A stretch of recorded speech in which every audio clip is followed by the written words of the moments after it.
Peer-to-peer mentorship for disabled children. Meet Jet. Jet is my fourth out of 5 children. He was born on January 28th, 2008. When Jet was born, he was seemingly perfect. He was so adorable and such a good baby. As he got older, I couldn't shake the feeling that something was off.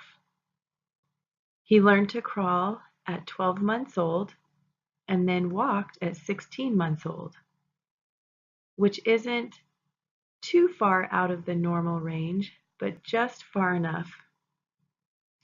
I repeatedly took him to the doctor and told him that I felt like something was off about him. As he got older, I noticed that he fell down all the time and was considerably slower than other kids his age. But every time I asked the doctor about him, he told me that he was just going to be one of those clumsy kids and that he probably wouldn't be a star athlete, but he would be just fine. And I couldn't shake the feeling that something was wrong, and so finally I convinced his doctor to run some tests on him. And he told me, okay, I will run these tests, and if they come back normal, there's nothing medically wrong with your son. And I was okay with that. I thought that was great. Finally, we were making some progress. And so, of course, he ran the tests, and the doctor called and said they came back normal. And so I was fine with that for a while, and I thought that I was just overreacting and everything was fine and he was going to be fine. But by the time he turned 3 years old, he was so far off the mark compared to other kids his age that I knew I had to get a second opinion. On March 11th, 2011, I got the call from my son's neurologist that Jet had Duchenne muscular dystrophy. The more we learned, the more devastated we became. Duchenne muscular dystrophy is a neuromuscular disease. Jet's body does not produce the protein dystrophin. And dystrophin is like the glue that holds your muscle fibers together. It's a genetic disorder, and he is missing certain exons and within his genetic code. So as he gets older, his muscles will atrophy and they won't be able to build stronger.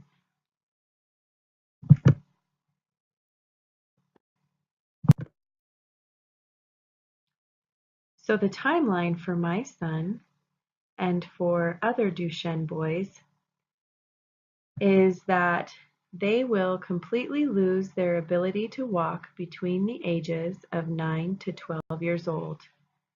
Before the age of 9, they look pretty normal compared to other children their age, except for they do things a little slower. They can't run as fast, they can't get up off of the floor as fast, and they have a hard time sitting up from a laying down position. But other than that, before the age of 9 years old, it's hard for people to tell that there's even anything wrong with them. And obviously, sometimes it's even hard for doctors to see that there's something wrong with them. But they should lose their ability to walk between the ages of 9 to 12 years old. And at this point, they still have strength in their arms, but they just can't transport themselves places. Then by their late teens, they lose almost all muscle function and are in a vegetative state. They generally have a tiny bit of hand movement at this stage, but they lose their ability to turn their head and their body, and they can't feed themselves, bathe themselves. And so they are pretty much dependent on a caregiver by their late teens, as they are not able to turn themselves over in bed at night or adjust their bodies in their wheelchairs. The life expectancy for Duchenne boys is their early 20s, and they normally pass away from heart failure or pulmonary problems. However, their brains do not deteriorate, so essentially, they become trapped in their own bodies. At this time, there is no cure for Duchenne muscular dystrophy.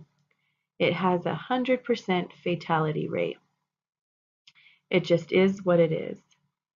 My son's story is what prompted me to look into how his child and academic years could be magnified to be the best they can possibly be, because all he essentially has is his childhood.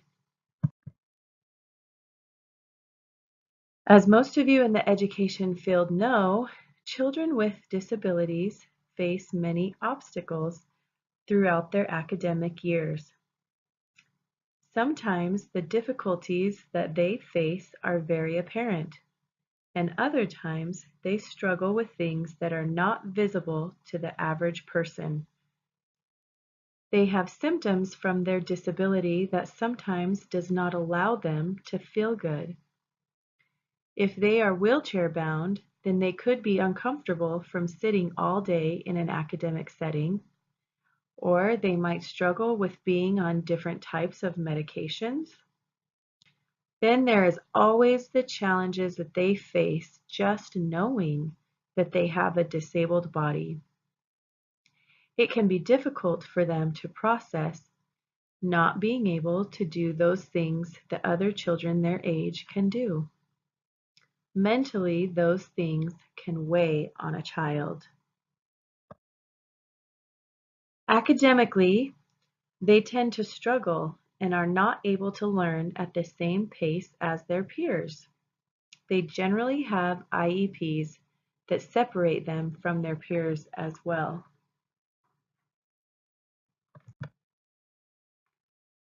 They struggle to fit in at school because there are so many factors that isolate them from their peers. When a disabled child has to rely only on their special education teacher for support in the classroom, it does not allow them to gain the much needed independence and forces them to be isolated from their classmates. It is their peers where they learn the most about how to interact with others and what is socially acceptable.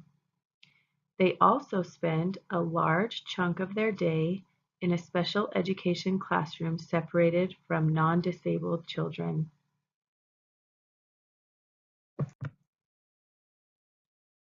Most of the time, they are forced to sit back and watch other children play on the playground. They watch other children easily interact with each other, telling each other stories and laughing together. Sometimes there are things that keep disabled children from being able to be a part of different social groups. Disabled children tend to miss more days of school than a non-disabled person. My child with a terminal disease sees 5 specialists twice a year. That is 10 doctor's appointments that are 3 hours from our home. He misses a lot of school, and those don't even include the physical therapy or occupational therapy or speech therapy that he receives at home and also at school.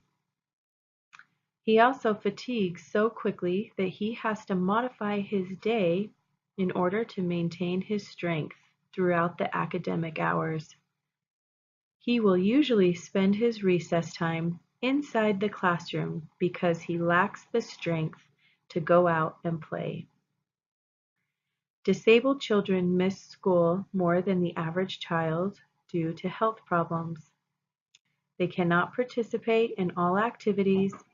They usually have inadequate access to health care, and they usually attend school with children that are younger than them. These are factors that contribute to children with disabilities having a hard time fitting in at school. Every human being needs to feel accepted and loved. We need to feel like our lives have purpose and that we are needed. Children with disabilities struggle to facilitate interactions that create strong friendships. Sharing activities, companionship, intimacy, loyalty, and validation are some qualities necessary to facilitate friendships with others. It is found that these qualities are lower in friendships of disabled children.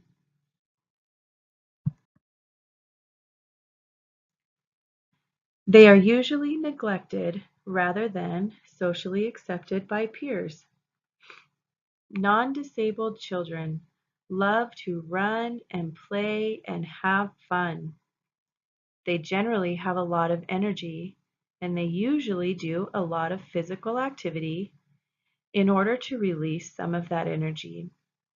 But playing with a disabled child requires them to do some type of activity that demands less physical movement. Games usually have to be modified, and the amount of time spent on the game has to be decreased.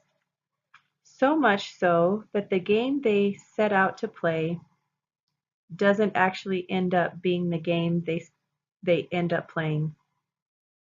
It is this type of situation where it is easier to neglect the disabled child rather than include them. Sometimes they talk slower or take longer to figure out how to answer when asked a question, which requires a lot of patience from the person who tries to talk to them. Sometimes children do not understand this and would rather engage in conversation with children who are easier to talk to. These types of scenarios especially happen when non-disabled children are not educated on their disabled peers' diseases.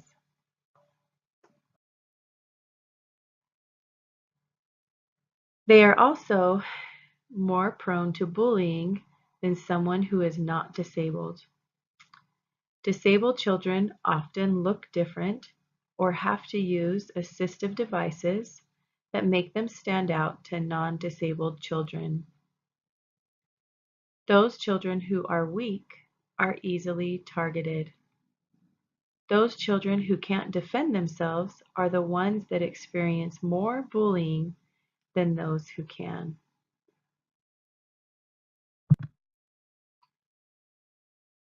In 2010, 5.2 million children who were in school were reported to have a disability.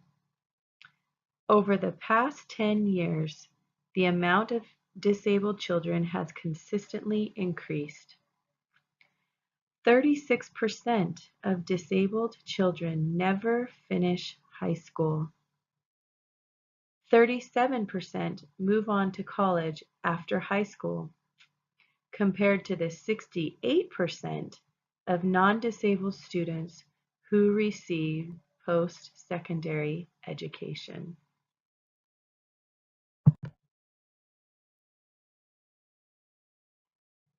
They also experience an increase in social isolation and lack of independence within 5 years of being out of high school.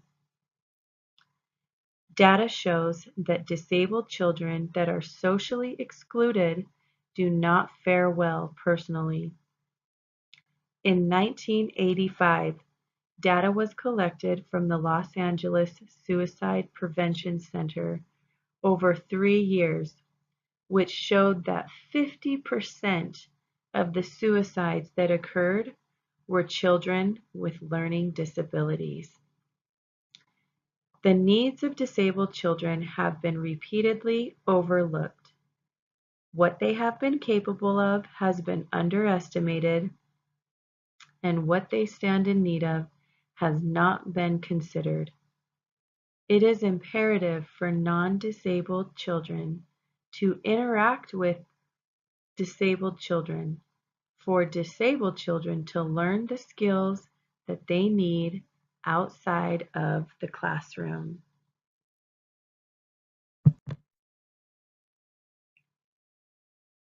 Children with disabilities are mainstreamed into classrooms to try to help them be in an environment that is least restrictive. This is helpful for children to prepare them for the future, but it is not the best case scenario. If they are coupled with children their own age, they will be exposed to behaviors and actions that are conducive to functioning well in society. They come into the classroom with the assistance of an aide, but they do not get the type of instruction that they need to improve academically. Children without disabilities do tend to interact with disabled students, but it is more assistive in nature rather than social, and this attention tends to decrease later into the school year. Sometimes children without disabilities think that they will lose social status by interacting with the disabled children. Peer rejection is extremely high for those disabled children that attend school in a mainstreamed classroom.